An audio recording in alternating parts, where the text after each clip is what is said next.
defensively, your team did a pretty decent job defending first chances against the larger front court NC State had.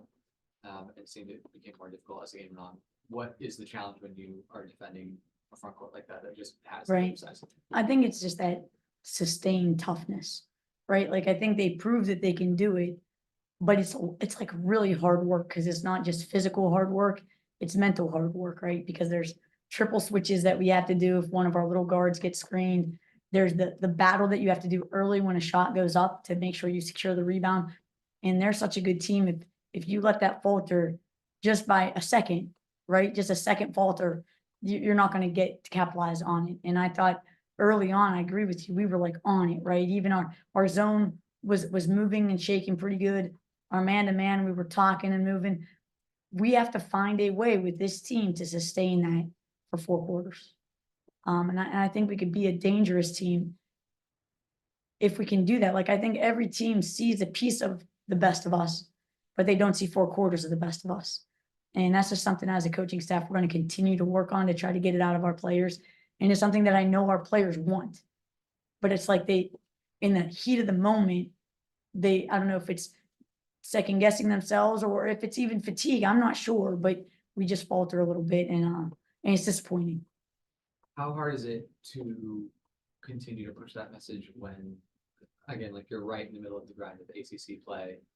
What do you say to them to kind of continue? Yeah, I think that's one thing about basketball life, right? Every day you learn a little bit, every day you grow a little bit. And I think that through these tough losses, we have to grow and learn from the mistakes we make, right? And then we also have to realize what's within our control with these mistakes. Like NC State, they're a really, really good team, right? They have great shooters. They have great inside players.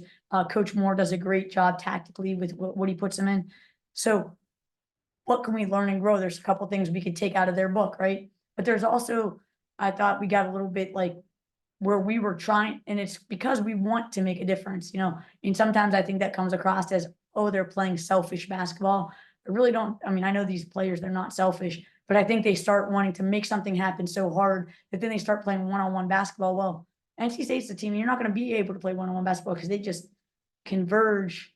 Everybody drops into that paint and there's nothing open. So, I thought we were doing a really good job offensively of moving the ball and setting good screens. But then as the game went on, screen setting got a little bit less effective and our ability to move the ball wasn't as crisp. So these are all things that I know we'll grow and learn from, but it's got to be a fast learning curve. Because like you said, we're in the ACC right now. We're in the heart of it. And then my last question, kind of off that point, it felt like, I think it was a 14-3 run that you had early in the 4th quarter. Right. Where the ball did move well and you pushed the pace a lot too.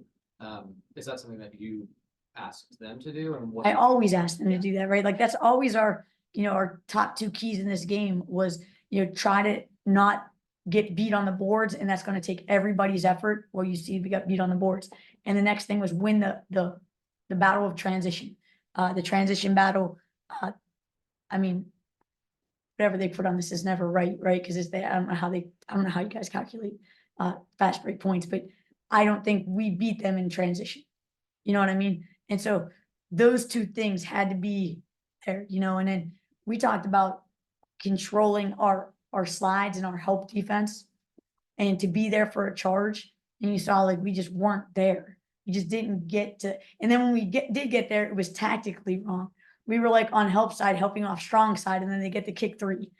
And those are all things I know we can do better. It's just a matter of like getting it done before our next game and really improving on it. And we're going to work really hard to do that. Because I do think this team shows really good flashes of brilliance. It's just sustaining it. Hi, I'm Luke. Thank you Hey, for Luke. taking the time. Just wondering what the message at halftime was, because you came out and it was more like even back and forth. I don't know the specific numbers, but pretty much going shot for shot with NC State. It feels like just in the second quarter, those were those 2 glimpses. So what was the message coming out to just try to get back in the game? Yeah, I mean, one of the messages was just we went over like how we got to block out a little bit early, a little bit sooner. We talked about rotations and making sure our rotations were on point. And then really we wanted to limit 10's touches.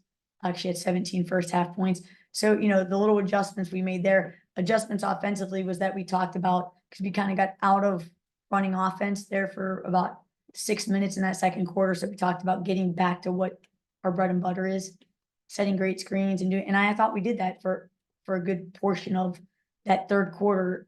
And then in the fourth quarter, we came out and we had, like you said, some good, like Trey hitting back-to-back threes in transition, and she didn't shoot another three. Like, I think when we have something that's going well, if it's not broke, don't fix it. But I got to get them to realize what's going well, because they're on the court doing it. And that's just a partly confidence and partly just really thinking the game through a little bit more. And we'll keep working on it. And then my next question, just provide, I guess, a little context on how important Sidbury has been to the team this year, because looking at, she had a good game today, 18 points, 8 total rebounds, which going up against NC State. Right. Which is big in there. Yeah, she's a big cog in our offense, right? Because she's such a versatile player. She can post up inside. She has a great quick first step for her size. With her drop cross, it's really good. And then on the perimeter, she can shoot the three.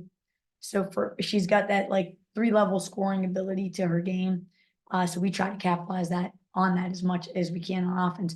On the flip side, she kind of gets the short end of the stick with having to bang and muscle these kids that are a few inches bigger than her. So that's something throughout a sustained game that's tough. And so as a staff, we got to look at how we can help her be better at that. Meaning, you have to bang when you're undersized for 36 minutes. That's really, really hard. And that's really not fair for us to ask her to do that so we've got to figure it out. And that's something that I think we're going to really put our heads together as a coaching staff to figure out what little adjustments we can make there. Good. Yep. All right. Thanks,